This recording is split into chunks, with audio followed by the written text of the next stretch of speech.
Hi there. Okay, so today I'm going to be showing off the latest beta, which I know it on the forums and on the website it says beta 4, but it's actually beta 5 because I found quite a big bug in beta 4. And I had to quickly fix that and put out the next version, which basically became beta 5, even though it's two quick versions. But so yeah, let's start with the basics. Okay, this is the for those that didn't see the previous video, this is the desktop. Okay, you've got pretty wallpaper in the back, you've got some icons on the desktop, you've got a clock on the top right hand corner, you've got quotes on the bottom right hand corner, you've got dual menu, you've got a menu on the left which is your traditional menu, you've got a menu on the right which is the slings menu, that you can sort of scroll with your mouse, through there. It's nice for people that have difficult seeing, or having always difficulty with small menus. It's nice and big. It's also very handy for touchscreen laptops, maybe touchscreen PCs. I have a touchscreen laptop and I find this menu is very, very nice. I love it. So, two dual menus basically. Apart from that, you've got your workspaces, little shortcut for workspaces, shortcut for your clock and calendar.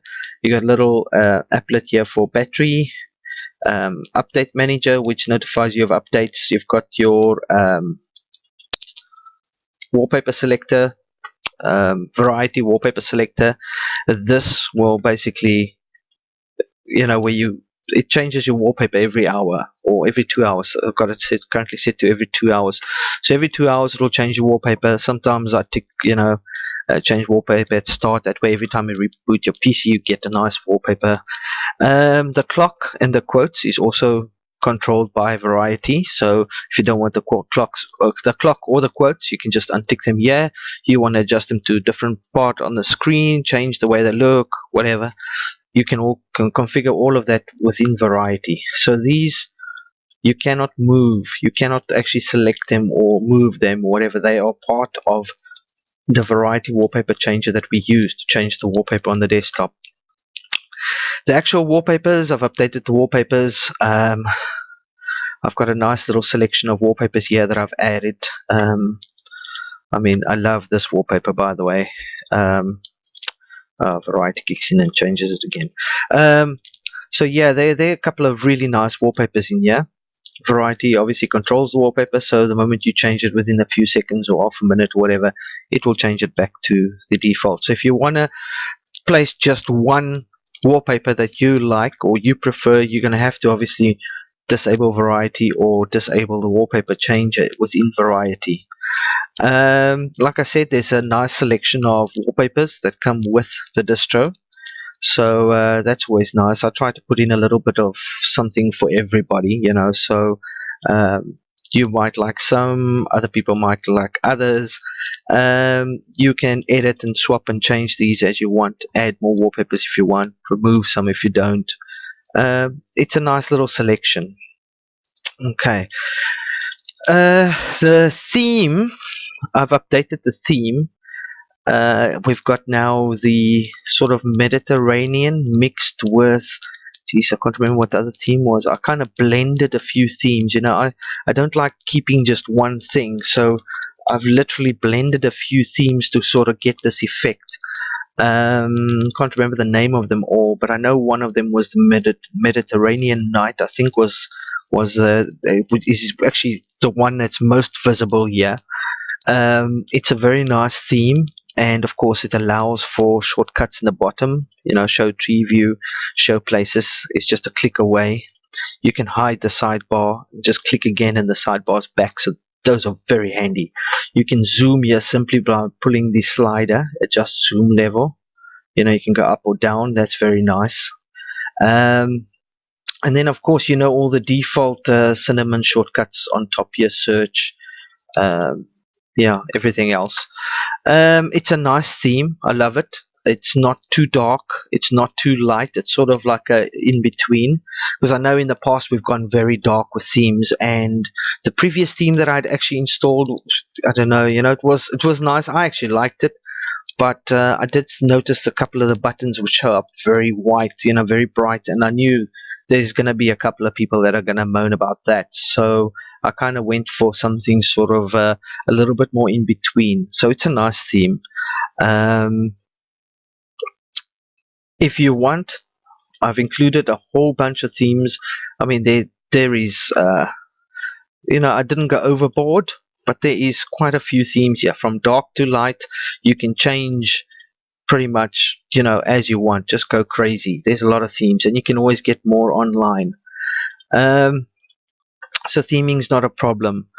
Now, on the left-hand side of here, we've got the files, which is obviously Nemo. Then we've got the terminal. And then, of course, we've got our browser, which is Firefox at the moment. I am thinking of going maybe back to Chrome for the final release. Sorry, my internet's a little slow, so just, bear with me. I am actually so upset about this. A couple of months ago, I was getting so many issues with Chrome. They were releasing a couple of these faulty editions, and it was just grating my carrot. And now I install Firefox, and now Firefox is putting out a couple of bad versions. So I'm kind of torn between the two. I've been an Opera fan for a long time. I was really gutted when I heard they weren't going to do any updates for at least a year. I should actually go check up on the status of that. So I kind of was forced to make the switch to Chrome, and then forced to make the switch to Firefox. So yeah, I don't quite know what I'm going to put out for the final release. It will either be Chrome or Firefox, but both are in the repository. So if I do put on Chrome and you want Firefox, you can easily install it. It is included in the repository. You can install it via Synaptic, or you can just go into Software Manager, one click, and it's installed. Those that are Chrome fans, and if I do release with Firefox, same thing with Chrome, you can install one click easily. Software Manager is the same software manager we always use, which is the Mint skin. This one's actually the one from the SolidX repositories. It's basically all they really did was make it blank. They took out all the sort of mint links and everything related to Mint. They kind of took out. I figured why redo something that somebody else has made and is in the public repository. So I kind of just linked that in here. So yeah, very easy to navigate. It's not as nice looking as the Ubuntu store, I guess, and there is a Debian version of the Ubuntu store, but this one never gives problems, where the other one constantly issues. So best to stick with something that works. Next to that, we've got update sources. Now I've changed this a little bit. It now doesn't bring up the terminal and scroll and displays everything. It now just has a nice little neat box that pops up with a little progress bar, and it literally just tells you that it's updating the apt cache, which is doing an apt-get update, obviously, and when it's done, it will automatically close. Okay, so my net's very slow, and I've got a brother that's downloading in the other room, so he's like hogging bandwidth. I'm so sick of that. But yeah, so this will close after probably a minute or two. If you got fast internet, it will pop. There we go. It will pop up and close much quicker. You've got a show desktop button. Now everything's pretty much working. At this point in time, the issues I've got to sort out is the network issues. We're having a problem with a wired network, so I may have to switch to a different network manager. The GNOME network manager is just so many hassles, but I will sort that out. I mean, that's not a major issue at this stage. Everything else is working beautifully. No issues with the distro. I tell you, it's running so smoothly. It's actually unreal. It's not even funny. Somebody asked me to explain this menu and maybe go into a bit more detail about the menu. So I'm going to try my best. I haven't explored all the options with this menu. I mean, I did customize it a lot, but I've customized it specifically. I didn't really scratch in all the settings everywhere. Now currently the layout that I have here is sort of very similar to the Mint menu. I love the Mint menu. It's probably one of the biggest features I love about Mate, which is probably why Mate is one of my favorite desktop environments, is the menu. There's a lot of shitty menus out there for Linux, and most of the builds, most of the desktop environments come with shitty menus. And yeah, I always loved the fact that Mate came with a Mate, the Mint menu. So I kind of replicated that here with the favorites here in the middle, the system icons on the left, the places on the top left, and then of course the log out and quit on the bottom left. And then you've got in all applications, if you click that, it will actually bring up your applications menu, and you can sort of scroll through those. You've also got the search button at the bottom here, and you've got a clock with the date, with a calendar just below that. So it's a very nice menu. I love the layout. It's resizable. I'm not going to drag it now because I've got it in the perfect position. But there where you see the little hand icon, you can actually drag the menu as big or small as you want. You can make it the whole screen, or you can make it just a fraction of the screen. But yes, I'm going to go in a little bit into the configuration settings of this menu.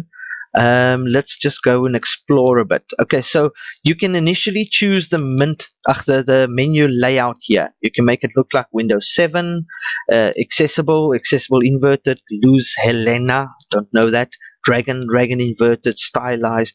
There's a lot of options here. So let's go classic. Let's go see if I click on classic what happens. Okay, there we go. That's the classic menu. So right there you've got the straightforward menu with I assume this is the favorites on the top left here, which is scrollable. You got your logout stuff on the bottom left. You've got your categories in the middle, and you've got your subcategories on the right, as well as the search on the top. So that's actually quite nice for a classic menu. That's pretty lordy, very decent. Okay, so then let's go classic GNOME and see what that does.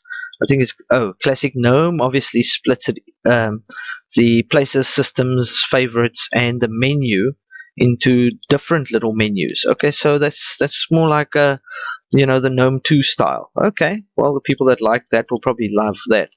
Then you've got the Whisker layout. So if you click on Whisker, it will now have the categories on the right, and you'll have the subcategories on the left, with the logout on the top and the search bar just below that. So that's the more Whisker layout. Of course, this looks very narrow, but do remember this menu can be dragged. So you can literally drag this to the middle of the screen, make that wider. And then you've got the Kicker menu. I remember Kicker, isn't that from KDE? The Kicker menu basically has a sort of a hover effect. You sort of have your categories on the left, and just hover over category and it pops out on the right. And of course you got your favorites as well over there. Okay, so that's a Kicker. And then you've got the No menu. So you got the left, right, top, bottom. I don't know what the difference is, but I'm going to choose top. Let's go No menu top. Okay, that obviously puts the categories on the top, and the subcategories pop up underneath. Okay, so let's go No menu left. So the category should be on the left now. Yes, there we go. And it pops out on the right. Okay, so that's the No menu. Then you got the Vampire menu. So the Vampire menu, which looks a lot like the classic menu to me, with just a lot of extra options. I don't know what that is. Oh, that obviously displays the sort of a grid view and a normal classic view. Okay, so that's pretty decent. And of course you got your well, at this point in time my profile picture is just a little green man or little green head, but when you install Makulu, you do have the option in installer to actually take a photograph, which will then obviously off your webcam, which will obviously pop up there then. And what is that? Oh, that puts the menu in full screen mode. Oh, pretty cool. So that's a Vampire menu. Then you get the Garibaldo or Garibaldo. I don't know how that's said. Okay, so Garibaldo. Let's click on menu. That's also a sort of a form version of the classic menu, I would say, with a little bit of a twist with the layout. Okay, so yeah, so I'm not going to go through everything here. There's quite a few to explore. You guys can go crazy with that once you actually have it installed and so forth. There we go. We're back to the Mint menu, which by far to me is the best layout. Everything's just perfect. You know, it's nicely laid out. It just stands out and grips at you. Very nice. And of course, you can save your layout configuration. You can also put the menu icon. You can change if you want. You can change the menu text. I usually leave it off. You can set a super key. You can set a key to, you know, when you push a button, the menu pops up. Oh hell, I think I just clicked on something there. Okay, then you get the effect of opening and closing. I currently have that set to none, but we can set that to, let's go scale. Let's see what scale does. So now I'm going to click. There we go. It scales in from the bottom. So you can add effects to the opening and closing of the menu. Very, very nice. Then you got the duration of the effect. You got swap the top and bottom panel. I assume that's choose whether to not to swap the top and bottom panel on the menu. Okay. Oh yes. I remember what that does. See, now the all applications and favorites, the actual button for that is at the bottom, not the top. So that's pretty cool. I leave it like that. My mouse always goes to the top. I'm used to that, so I'll leave it there. Show search entry, so that's for the search box. Enable auto scrolling, that's nice. Show menu box pointer. Show menu bordering screen edge, that's nice. Open menu editor, that's very nice. It's got a built-in menu editor, which I think just links to a la carte, but still it's there. You can edit just about anything you want easily right at your fingertips without having to dig anywhere. Allow resizing. Okay, that's currently what I've ticked, but I think I should leave that unticked, you know, because a couple of times already I've sort of accidentally almost moved it. So I think I'm just going to switch that off for now, but you can there. Automatic size, it will actually then size itself according to what space it needs. And of course full screen, you can tick full screen and then your menu is full screen. That might be handy for touch screen, you know, when you have a touch screen laptop, because you can actually set all your icon sizes and so forth. So you can set these icons to be nice and big, and then you can just make the menu full screen, so you almost have a sort of like a GNOME 3 or Windows 8 tile effect. You know, you can easily do that with this. So that's very, very nice. I like that. I don't like a full screen menu, but I like that they have the option there. And of course, yeah, you can set them width and height, width and the height manually. So open menu, when I move mouse over it, I've unticked it because I like clicking. I don't want to hold my mouse there accidentally and have the menu open. Open menu when I press mouse over it. Okay, that one's ticked. And then of course your categories, open when I move mouse over it. Yes. Show icons in category. Yes. And yeah, you can set all the extras, bookmarks and places. I don't like showing that. Show recent, I don't like that either. You know, it takes up space. I mean, I know where I've been, but if you want to enable it, enable it. Show scrolling, show arrows, blah blah blah. Applications, so you can set the width and entries and have put a description on, icons on, so that's nice. Favorites, show favorites. You can scroll through favorites, set this icon sizes. Hover icon, show hover icon, show hover icon, have a box. Okay. You got system buttons, show system buttons, show system buttons, have a box, show system symbolic icons, blah blah blah.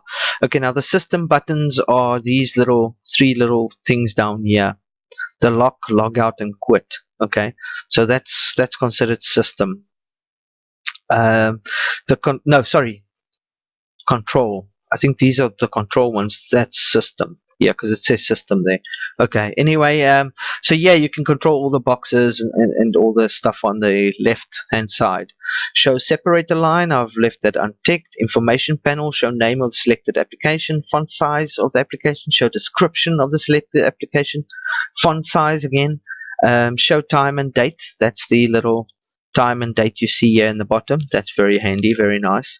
And then the accessible panel has a box. Okay, no, when they say has a box, I mean like favorites has a box. It's sort of highlighted. It will kind of put little boxes around these as well, and I kind of like it like this. You know, I know what's on the left, and I don't want too many boxes. You kind of just box crazy, so I'll leave that.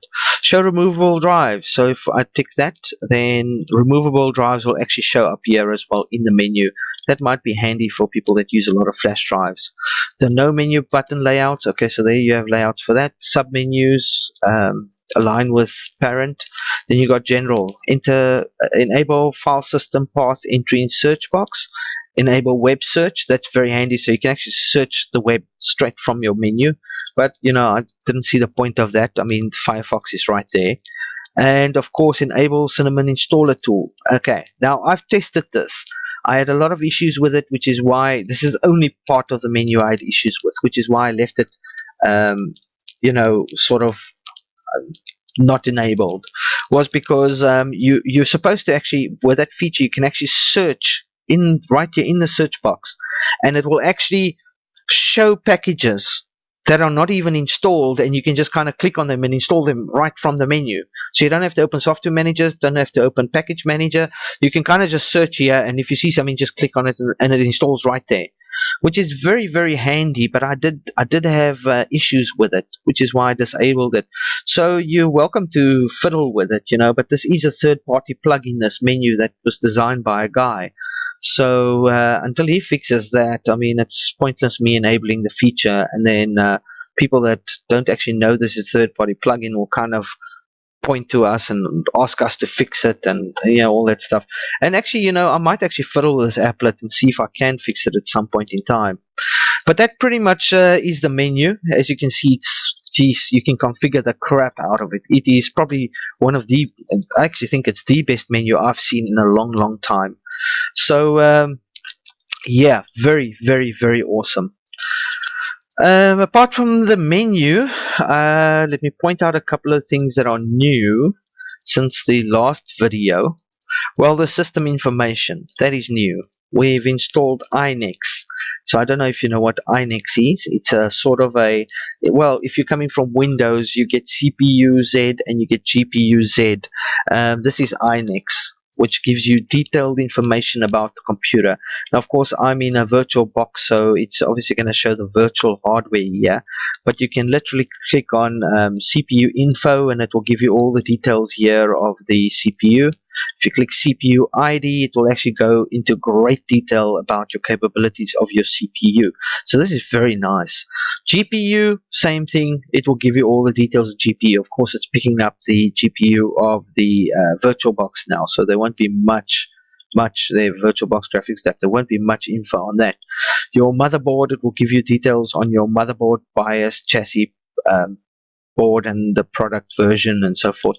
Your audio pretty much will give you the details of any audio card you have. Drives, it will tell you your hard drives, it will give you details about that. System, it will actually show you Debian testing. Well, it's based on Debian testing. It's Cinnamon 2.2.16 at the moment. GTK2 theme, GTK3 theme, your icons, fonts, window manager, blah blah blah blah blah. So it and it goes on. It actually gives you your kernel details, as well as your memory, current RAM usage, swap memory, total used, free, shared. Network, it will give you details on your network. It will give you details on your USB devices. And I think that's about it. But it's a very handy little tool, I tell you that. It gives you a lot more system info than any kind of default application that comes with any distribution. So INEX, a very, very cool little tool. It's lightweight, was easy to install, and it's right here on your menu. Of course, the task manager, I think I did show this in the last version. As you can see, I've been using a bit of the distribution. I'm currently running on 350 megs.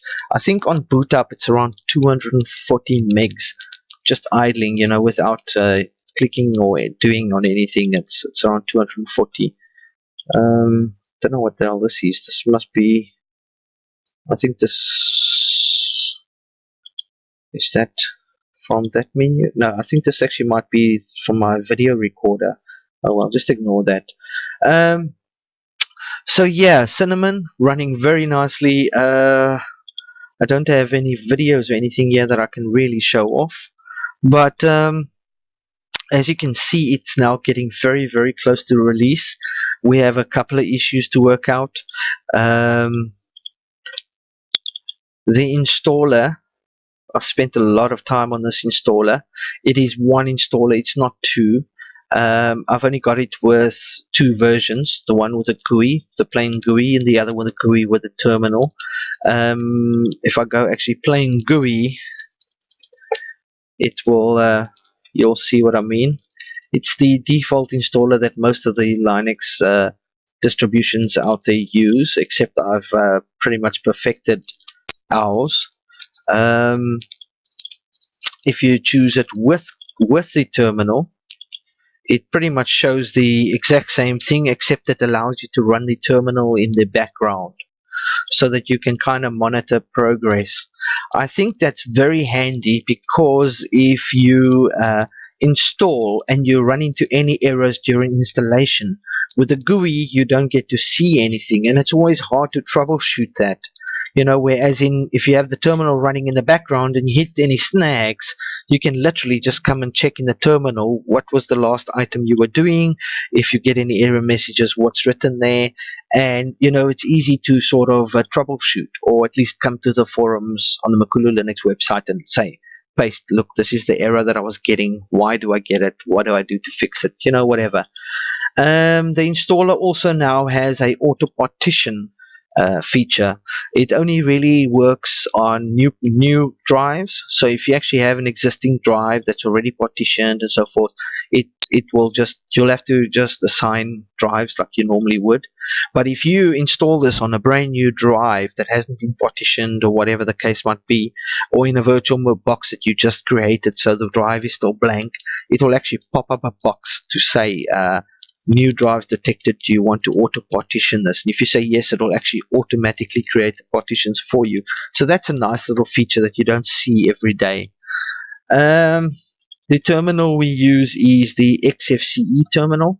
I love it because of the fact that I can add transparency to it. I cannot do that on the GNOME one, or if you can, it's with great difficulty. This one, it's just a slider, and I love it. And I just find it's easier to configure, and it's lightweight, I guess. Everything XFCE is lightweight. The Makulu Control Center, that is new. That's coded completely. That's completely done by us. So yeah, this is nice. It's got everything all in one section. You want to change your backgrounds, you can do it there. Backup and restore. That's actually linked to Lucky Backup. But yeah, you can back up and restore from there. Set your Bluetooth contacts, date, displays, drivers. You can go crazy. Yeah. The reason I made this was because the default control center for Cinnamon is incomplete. Half of these features are missing, and half of the other half is not functioning properly. So I kind of just got fed up with struggling with it, and so I kind of made my own.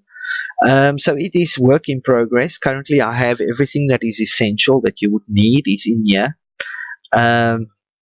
But it is work in progress. It's something I can send patches via, Synaptics, via the repository.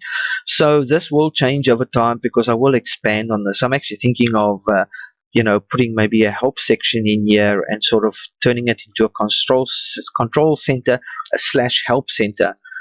Put some multiple tabs in here, put in a help section and whatever else, expand on this completely, so that people can come to the control center to change system settings, and maybe come here and see what the latest help topics are, and maybe get some assistance with that. I don't know. I'll play with it still, but it's opened up a whole can of whip-ass of possibilities. So yeah, that's pretty much Cinnamon at this point in time. I think this is the most beautiful Cinnamon on the internet, to tell you the truth. The skin is amazing. I mean, the theme is amazing. The look is amazing. The fact that I've actually got it running so smooth and so well is amazing. I mean, 5 betas now, and I think 4 alphas, 5 betas. That is 9 versions it's taken me to get it to where it is, and this is months and months of work. I can't even stress how much work I've put into this. Yeah, so that is pretty much it for now. I will probably make a last video, although it will probably just be sort of a quick, click thing with some music in the background. I won't speak much. I know I've been making a lot of lengthy videos. Just showing off some of the stuff. I'm now in VirtualBox, obviously, so I can't really show off some of the effects that you can enable. I think I'll do that in the last video. But yeah, this is Jacques from MakuluLinux signing out. Hopefully, I get this version out to you guys soon. Um, there aren't too many bugs to fix, but I also don't want to release with anything faulty that I know needs fixing. So yeah, it will come to you when it comes to you, I guess. But the wait won't be long now. So yeah, cheers, guys.